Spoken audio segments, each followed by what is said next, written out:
Guayas, feliz año, gobernador. Un gusto tenerlo aquí. ¿Qué tal? Feliz año, saludo para todos, gracias por la oportunidad.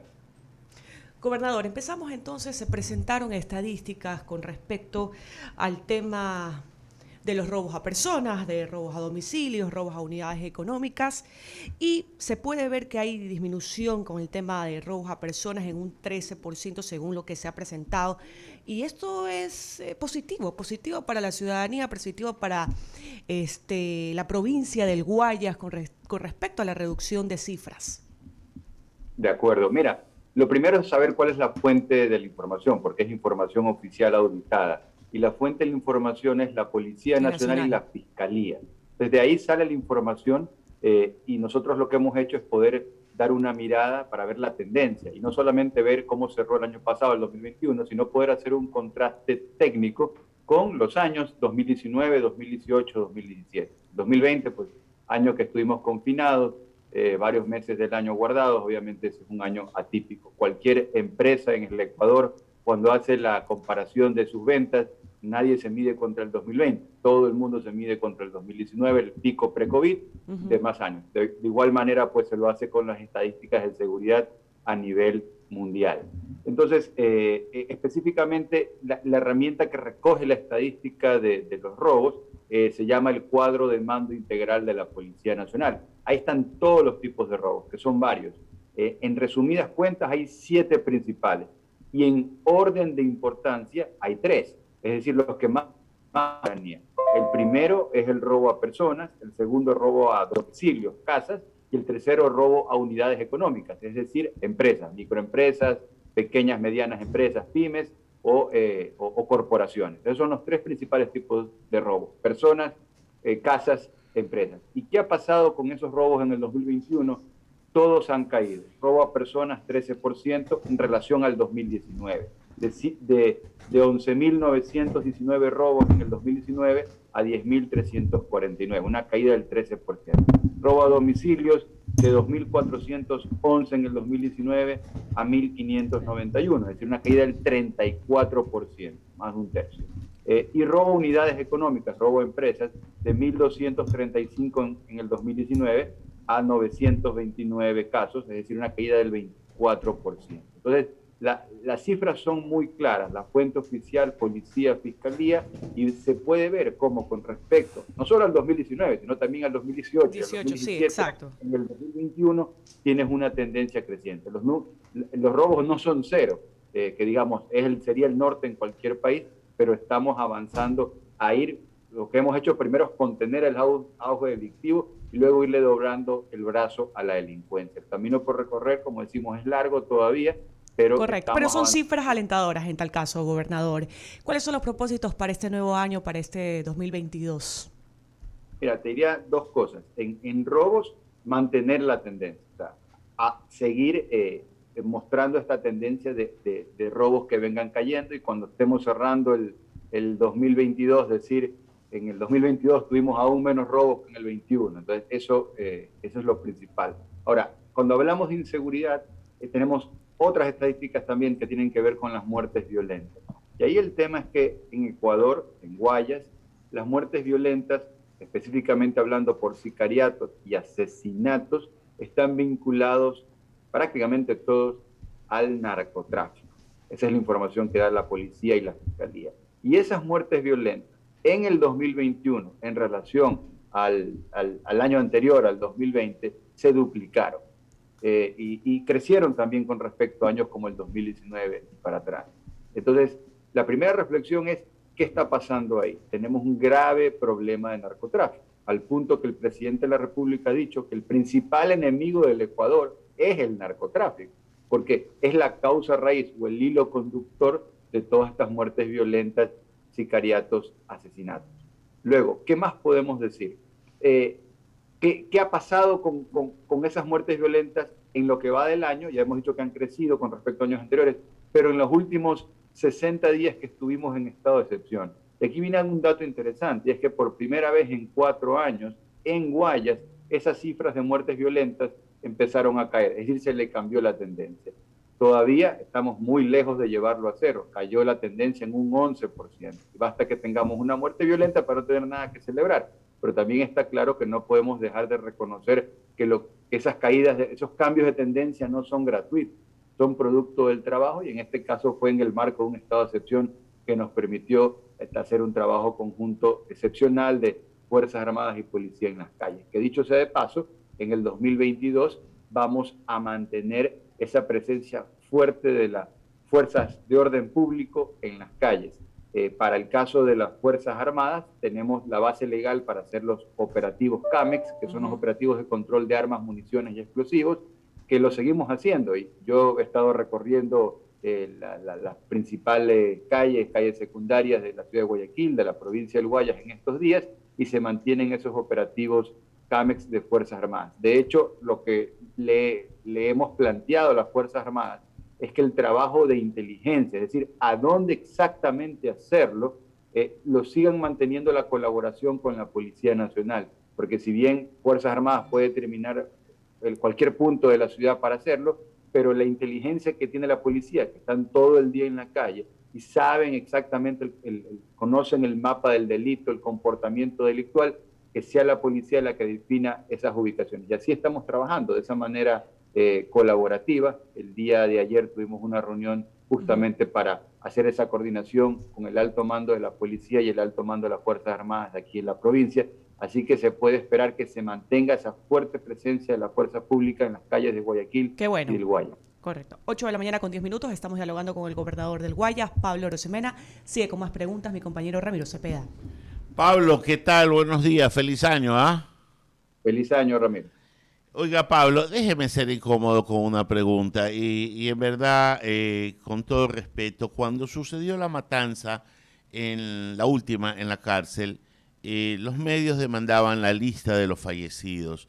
El secretario, el vocero del gobierno no la pudo dar, yo se la pregunté a usted y me dijo que la estaban trabajando. Y le reitero la pregunta porque al no haberla conocido hay ciertas leyendas negras en el camino de que hay gente que se ha dado por fallecida, que no está fallecida, y se sostiene que hay uno que otro transitando libremente por la ciudad. Esta lista se dio a conocer, sabemos exactamente quiénes son los fallecidos y sabemos cuántos cuerpos aún faltan por identificar. A ver, la respuesta es sí, pero déjame dártela en tres partes. Primero, lo más urgente, lo inmediato, lo que planteas, si bien esa es información que la maneja el SNAI, pero que de lo que te puedo comentar, que lleva justo, creo que la esencia de la respuesta que quieres conocer. En tiempo real, es decir, mientras sucedieron los hechos a los que te refieres del mes de noviembre, la información fue entregada en base a quién necesita conocer esa información, y básicamente son los familiares. Es decir, no es que los familiares no tuvieron información, lo tuvieron en tiempo real, en el momento que sucedieron las cosas meses atrás. Y ese fue un poco el criterio que se definió, que la información se iba a entregar a quien la necesita saber, no iba a ser información que se iba a manejar de carácter público en esos momentos. Ya una vez que ha pasado el hecho, es información que el SNAI tiene y que tranquilamente puede entregar porque ellos tienen el detalle. Esa es la primera parte de la respuesta. La segunda parte, no sé si ustedes han conocido, por si no lo comento, el SNAI hace alrededor de unas 2 o 3 semanas, casi coincidió con la entrada del nuevo general en servicio activo que la lidera, el general Pablo Ramírez, que dicho sea de paso, que sea un general en servicio activo y no pasivo, es una de las recomendaciones del alto mando de la Policía de Colombia. Ustedes recordarán que están ellos colaborando con nosotros en todos los temas referentes a seguridad, lucha contra el narcotráfico y manejo de cárceles. Tenemos esa cooperación técnica del alto mando de la policía, alto mando de Fuerzas Armadas de Colombia.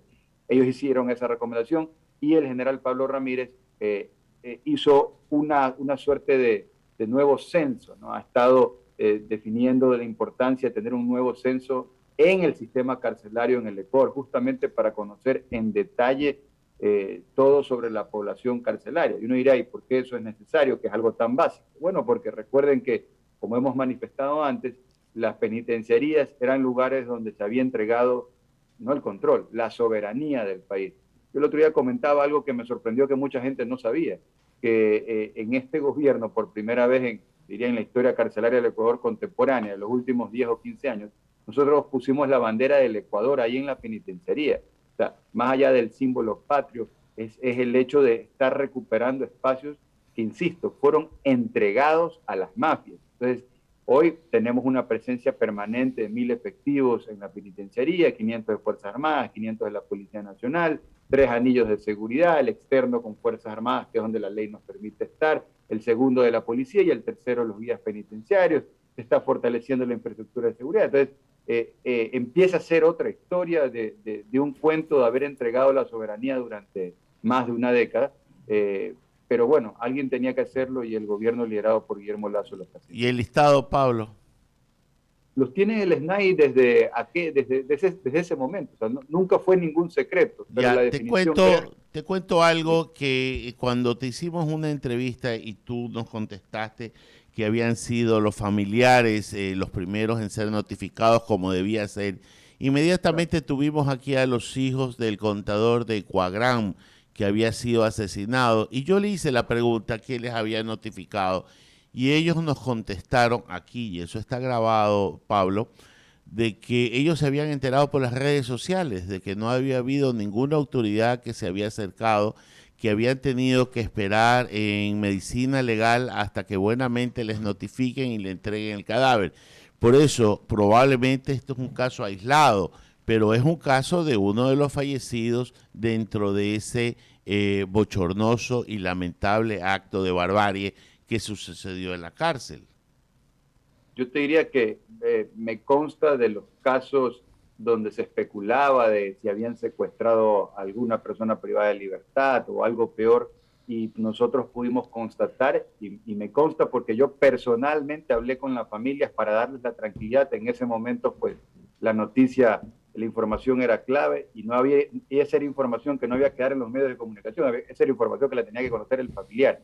En los casos donde se especulaba que había fallecido alguien que no había fallecido o que lo habían secuestrado, que era básicamente el nivel de especulación que había. Luego estaba la otra información de quienes sí habían fallecido, y la información la manejaba medicina legal. O sea, no hay ningún misterio ahí, digamos. No he hablado de misterio, he hablado simplemente de un hecho que sucedió aquí.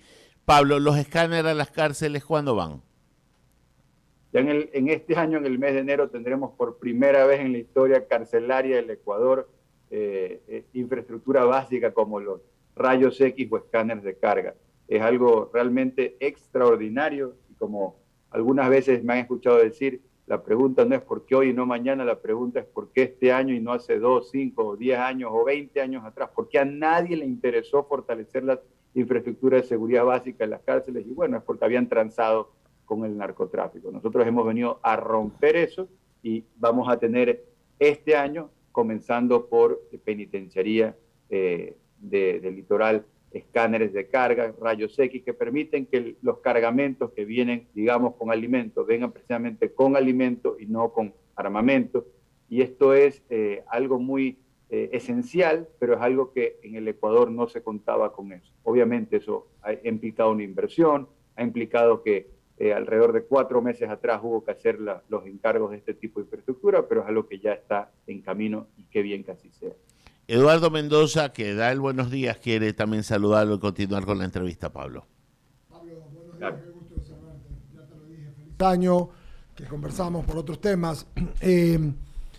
Escuchando todo lo que estás comentando y las cifras que yo te lo había dicho hace 2 semanas, que veía que en percepción habían mejorado, porque era una percepción, tú ya las das cuantificadas.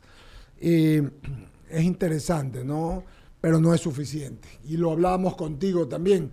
Puedes tener las mejores cifras y el otro día o en la noche hay un asalto, un asesinato y todo se cae. Por lo tanto, más que mi pregunta, mi reflexión a ti, Pablo Arosemena, es: el presidente le designa 2 horas diarias al tema de la seguridad, porque él nos lo dijo, me lo dijo en la última entrevista.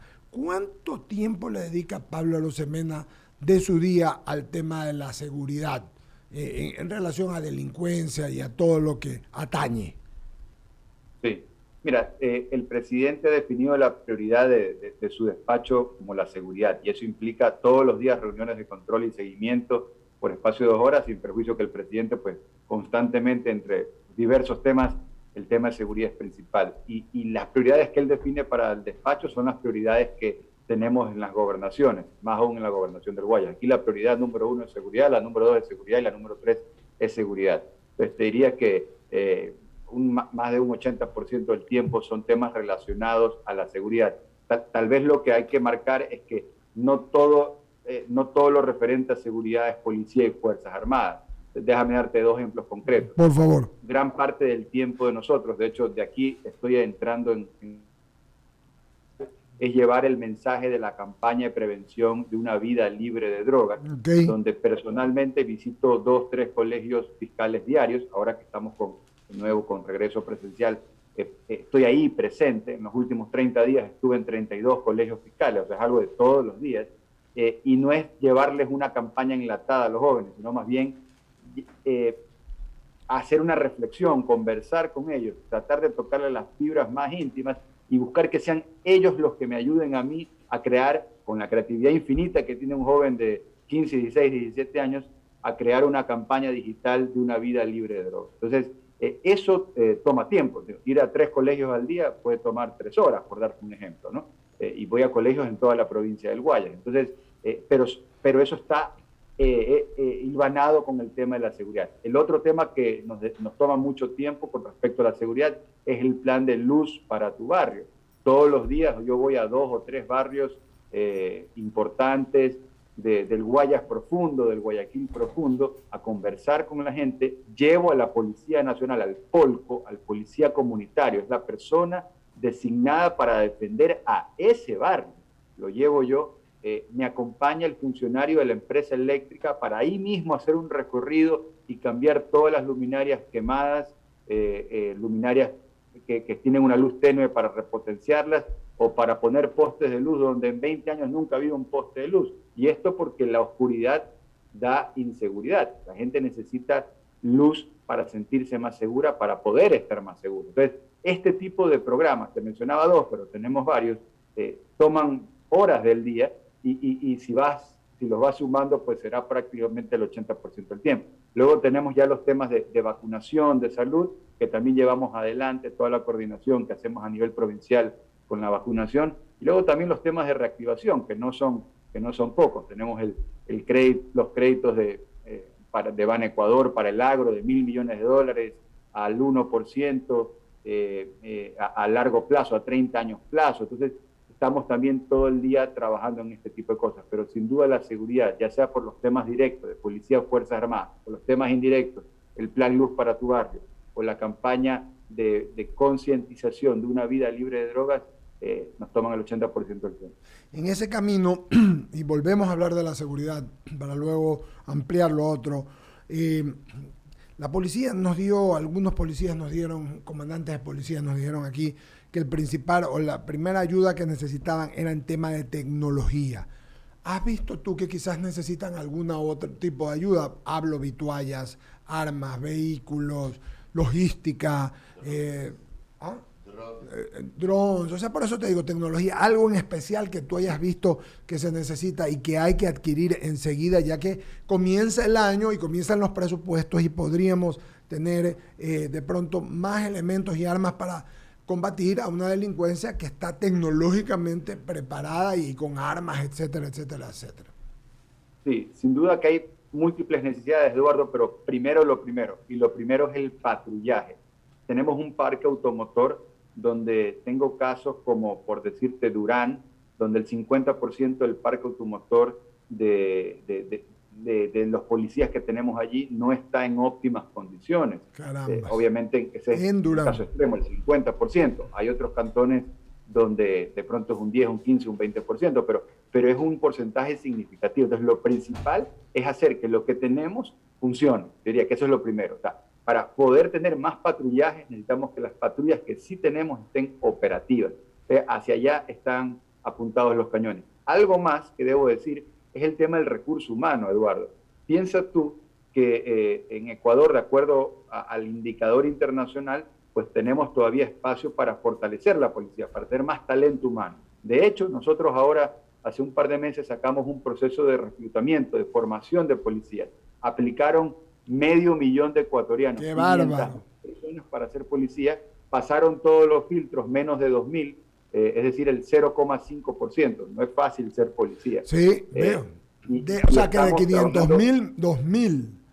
2.000, el 0,5%. Entonces, estamos trabajando duro para tener el talento humano suficiente para que la infraestructura, en este caso el parque automotor, las patrullas que se tiene, que funcionen. Entonces, son las cosas básicas, pero primero hagamos que lo básico funcione y ya luego podemos pensar en, digamos, tecnología más sofisticada, que sin duda también se trabaja en ese tipo de Gobernador, cosas. quiere decir que Durán tiene su 50% del parque automotor que patrulla mal o no funcionando. ¿Están trabajando en el tema con dinero, me refiero con recursos, para comprar repuestos y ver lo que vale y lo que no vale a chatarrizar?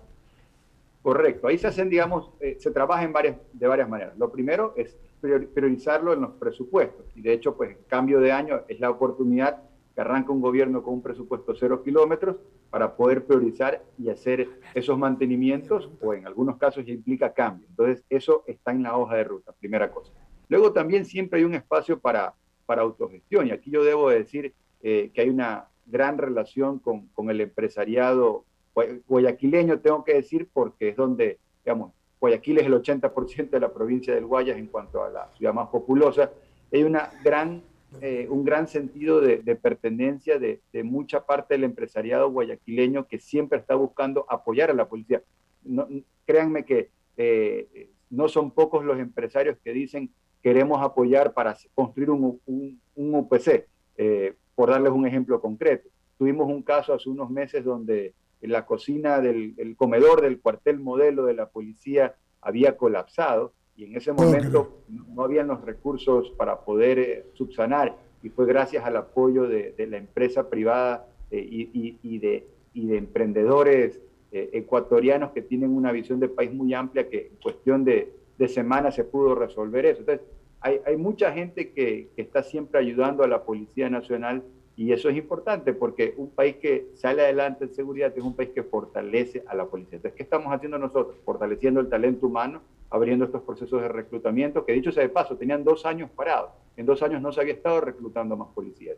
Meternos en el detalle para que los procesos sean bien realizados. También decimos el parque automotor, que son las cosas básicas, pero luego hay otro tipo de infraestructura de seguridad. Uno dirá, bueno, ¿y qué tiene que ver el comedor del cuartel de policía? Pero bueno, pero es que ahí es donde comen todos los días los policías, y tenemos que asegurarnos que sea un lugar que esté en de óptima calidad. Entonces, eso es lo que hemos estado haciendo, trabajando de la mano con la policía para que sus necesidades más sentidas sean atendidas y tengamos una fuerza de orden público de primer nivel bien atendida, y porque son ellos los que nos defienden, no solamente con la Policía Nacional, sino también con sus grupos de orden táctico, como el GOE, como el GIR, con el GEMA, que es el Grupo Especial Móvil Antinarcóticos, con el cual trabajamos mucho, y con la UMO, la Unidad de Mantenimiento de Orden también. Con esta pregunta yo termino y lo paso a Alberto Quintana. Y tiene que seguir en la seguridad, porque creo, y en la salud, el otro día hablamos mucho de esto, pero esto es de seguridad. Mañana cogen en flagrancia a un extranjero, Pablo, cometiendo un delito. ¿Cuál es el procedimiento? Y se lo deporta, va a la justicia, porque venimos escuchando, y me ha tocado ver, lo comentaba ayer, algunos casos de estos. El presidente habló hace algún tiempo, habló de esto, de ver si se los podía poner en la frontera. No te voy a meter en el problema legal, no, te digo cuál es el procedimiento, qué se hace con un extranjero que no tiene papeles y que comete un delito flagrante. Bueno, lo primero, cualquier persona que está cometiendo un delito flagrante, pues es aprendido. Lo detiene, la policía lo lleva donde un fiscal, donde un juez, y ahí está arranca el proceso de justicia, y parte de ese proceso, si esta persona efectivamente es extranjera o no tiene papeles, se va a notificar al consulado o a la embajada de su país. Ese es parte del proceso, pero eso no quita de que si ha cometido un delito flagrante, y depende de qué estemos hablando de un robo a personas, robo a vehículos, estamos hablando de algo peor todavía, inclusive de un asesinato, pues esa persona va a ser detenida y sin perjuicio que se informe a su país de procedencia, se lo va a tener detenido. Y tenemos, yo les diría que a nivel nacional, más de 1.500 personas privadas de la libertad de nacionalidad colombiana, por darles un ejemplo, y de nacionalidad venezolana una cifra más o menos similar, alrededor de 1.400 personas privadas de libertad. Hay una buena colaboración con Colombia para digamos, repatriar a esas personas privadas de libertad de Colombia que están en Ecuador y que puedan terminar de cumplir su condena en su país. Lo que sucede es que para hacer esto no es cuestión de voluntad de solamente un país, sino que los dos países tienen que querer acceder. Entonces, en el caso de Venezuela, eso es un poco más complejo. No solamente depende de que Ecuador quiera decirle a las personas presas venezolanas vayan a su casa, sino que su país los tiene que querer de vuelta, y ahí es donde las cosas se ponen un poco más complicadas, ¿no? No los Digamos que hay quieren de tres vuelta. partes que tienen que decir sí: el país receptor, el país emisor, y luego la propia persona. Entonces, eso hace que esos procesos no fluyan tan bien, ¿no? Yo he conversado con cónsules de países europeos que dicen repatriar a un preso de sus países a Europa puede tomarle a uno un par de años, pero no por tramitología del Ecuador específicamente, es porque es una tramitología que se tiene que dar en dos países a manera de espejo y O sea, más claro, tiene que haber aceptación del país de la persona que ha cometido el delito. Eso es lo que me estás diciendo, Pablo, ¿no? Correcto. Y hay parias que no los quieren ni en su país, ¿no? Qué complicado, ¿no? Y además de eso, Claro, hay países que están por el complicados y no es la prioridad. el delito por el cual está sancionado en el país, digamos en Ecuador, tiene que existir en el país que lo recibe también. Es un tema legal bien complejo. Alberto Quintana Vera. Claro, saludando al señor gobernador. Oiga, yo concibo el trabajo de un gobernador como articulador también, ¿no? De lo que hacen o dejan de hacer los representantes de las entidades del sector ejecutivo e incluso del Estado, ¿no? En el territorio provincial. La pregunta es qué tiempo le queda a Pablo Arosemena Marriott para poder cumplir esa tarea, porque, o sea, yo veo, y obviamente por altísima responsabilidad, que el tema seguridad desborda y hay que dedicar más tiempo también a otras iniciativas, pero básicamente en aquello, en hacer que funcione esta cosa llamada Estado, básicamente, ¿qué tipo de iniciativas y qué tiempo le queda al gobernador? Sí. Mira, liderar es priorizar, ¿no? Liderazgo es priorización. Primero lo primero, y de ahí lo demás. En ese sentido, las prioridades están definidas por nuestro líder, por el presidente. Como decíamos hace un rato, seguridad, seguridad, seguridad para la provincia del Guayas. Pero, y después de esa triple énfasis en seguridad que más viene, bueno, hay más temas. Está el tema de salud, está el tema de reactivación. Como tú bien dices, la gobernación, más que articulación, la palabra que tal vez mejor describe la esencia del trabajo es coordinación. Coordinación. Piensa que el presupuesto de la gobernación de obra pública es cero, ¿no? Claro. No manejas un presupuesto para hacer obra pública, ¿no? Más bien lo que tienes es la capacidad de coordinar. Coordinar, eso sí, con todo el gabinete. De hecho, nosotros manejamos el gabinete provincial y coordinamos a nivel de cada una de las distintas carteras de Estado los temas para la provincia. Entonces, todos los días, por mencionarles, el día de ayer me reuní con 3 alcaldes, el alcalde de Pedro Carbo, de Isidro Ayora y de Lomas de Sargentilla, ¿no? 3 reuniones distintas, hablando de las necesidades más sentidas de ellos. Un tema de seguridad, sin duda, siempre, te diría que de manera transversal, pero luego salen otros temas de salud, temas donde se requiere algún tipo de gestión para educación, para reactivar algún tipo, porque estábamos viendo casos de Isidro Ayora, de Pedro Carbo, de escuelas del milenio que fueron mal hechas en el gobierno, digamos, 2 gobiernos atrás, que nunca fueron entregadas, que las hicieron al 98%, que el Estado le debe al contratista, pero que la escuela estuvo mal hecha. Entonces, nos toca entrar a nosotros para resolver, porque como gobernación podemos coordinar y poner a todos los jugadores en la cancha. Entonces, el día a día implica resolver temas a nivel provincial de todo tipo. El otro día recibía a un grupo de personas a un colectivo que quieren, digamos, desaparecer el puente que va hacia la isla Santay, el puente que ha ocasionado varios problemas. Y tienen una sólida argumentación técnica de por qué ese puente, pues, no ayuda. Pero asimismo tenemos luego la contraparte de ministerios que dicen, no, ese es un puente que es importante y más bien lo que hay que hacer es arreglarlo. Y cuando nos metemos en el detalle vemos los líos legales en los cuales está ese puente que, de nuevo, gobiernos anteriores lo hicieron mal hecho, en fondo y en forma.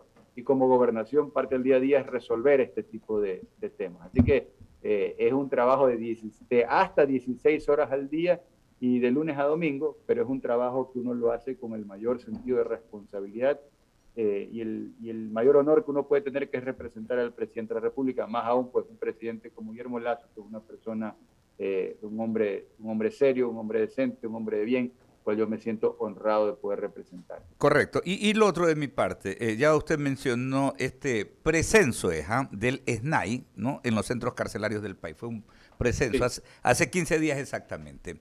En esa línea también se creó la Comisión de Intervención de Diálogo Penitenciario y Pacificación. Expertos nacionales y extranjeros están colaborando también, colaborando porque esto no es algo pues que recibe pues un pago, no son empleados públicos, una comisión totalmente independiente de acuerdo pues a lo esbozado en el decreto ejecutivo 265, ¿no? Que suscribió el señor presidente de la República. Pero básicamente en este primer tramo del 2022, básicamente cuál es esa hoja de ruta, porque entiendo que usted también estará ahí chequeando, siguiendo, porque si bien esto es un tema carcelario a nivel nacional, obviamente se concentra acá que tenemos las cárceles más pobladas del país, pues, ¿no? Se centra la atención y usted tendrá ahí también que estar dando sus recomendaciones y pegando siempre una chequeadita, ¿no? Bueno, de hecho, es parte de ese paraguas de tema de seguridad que es prioridad y en el control, seguimiento diario, el tema de la penitenciaría es uno de los temas donde estamos coordinando todos los días que se cumpla la hoja de ruta. Por darles un ejemplo sencillo, temas como la repotenciación de la iluminación del sistema penitenciario, ¿no? De las cárceles aquí en Guayas es algo clave y eso es algo que no se, digamos, sin gestión, sin estar encima, sin hacer control y seguimiento, no suceden las cosas. No solo, los recursos son una parte del problema, pero otra parte es gestión y con gestión se puede hacer muchísimo. Entonces, parte del día a día es estar ahí encima para que se cumpla esa hoja de ruta, en este caso de la gran iluminación del sistema carcelario, que es algo clave, ¿no? Porque una cárcel bien iluminada pues es distinto de una cárcel que no está debidamente iluminada. Así que esa es parte de ese día a día, trabajar en sacando adelante las prioridades de la provincia definidas por el presidente y bueno, es un trabajo, digamos, que ennoblece mucho porque te da la posibilidad de conocer a mucha gente y sobre todo en los barrios, la gente quiere ser parte de la solución, la gente quiere, digamos, la gente quiere trabajar en equipo con el gobierno y eso es algo que a mí me da mucho gusto. Cuando estoy en las comunidades, cuando estoy en los barrios, la gente quiere ser parte de la solución. El tema de la drogadicción es el tema que más se siente en los barrios, es el principal tema que sale cuando estamos conversando con la gente y ser parte del eje de prevención o ser parte o darnos solución para la rehabilitación es increíble. Les cuento una historia. El día de ayer estábamos en un barrio, en Bastión Popular, bloque 6 me parece que era, 6A, y estando ahí salía el tema del consumo de la droga y conversé con madres que han tenido el problema de tener a sus hijos o allegados que han estado con este problema de aquí. Algunos inclusive habían perdido familiares por el problema de la droga. Entonces, estábamos viendo qué más se puede hacer a nivel de prevención y a nivel de rehabilitación. Yo cuando voy a los barrios, llevo a la persona experta que sabe del tema. En este caso me acompañaban del Ministerio de Salud los psicólogos. Entonces, fue realmente una reunión increíble poder ver a las madres conversando con los psicólogos y tratando de encontrar una solución. El problema específico, decían, ¿cómo puede el gobierno, nos pedían a nosotros, agarrar a estos chicos que están en las calles deambulando, los hacheritos, consumidores de droga, pero cómo llevarlos contra su voluntad? Entonces yo les explicaba que, desgraciadamente, si son menores de edad, se necesita el apoyo de los padres, y si son mayores de edad, es un camino legal, pero no se puede llevar a la fuerza a una persona, y estábamos un poco conversando de lo difícil que es esta situación, porque el joven de 16 o de 19 años que tiene el problema del consumo de la droga, él no sabe que tiene el problema, él está en una negación. Entonces, ¿cómo esperar que esa persona que está en la negación, él mismo quiera acceder a un proceso de rehabilitación? Bueno, eso es parte del día a día de los profesionales de la drogodependencia, y justamente llevamos un experto para poder hablar y concientizar a las familias lo importante que ellos son para poder darle solución. Y yo le decía Mire, Ecuador tiene 17 millones de habitantes, no hay 17 millones de policías. El Gran Guayaquil tiene 3.200.000 habitantes, no tenemos 3.200.000 policías. Y si alguien está esperando que le ponga un policía en la puerta de su casa para que de esa forma evite que la droga entre, eso es imposible, ese no es el modelo de gestión en ninguna parte del mundo. De alguna forma tenemos que involucrarnos como sociedad civil para impedir que la droga entre a nuestras casas. Y son reuniones, digamos, que nos dejan algunas lecciones de vida de cómo poder manejar esta situación que necesita que la prioricemos todos, no solo como gobierno, sino como sociedad civil. Claro. Darle la cabeza a la droga. Por supuesto, gobernador, contra nuestra Muchas voluntad, gracias, Pablo. nuestra voluntad también lo dejamos ir ahorita porque sabemos que tiene muchos temas en agenda. Y gracias por la deferencia siempre. Gracias, un abrazo para todos.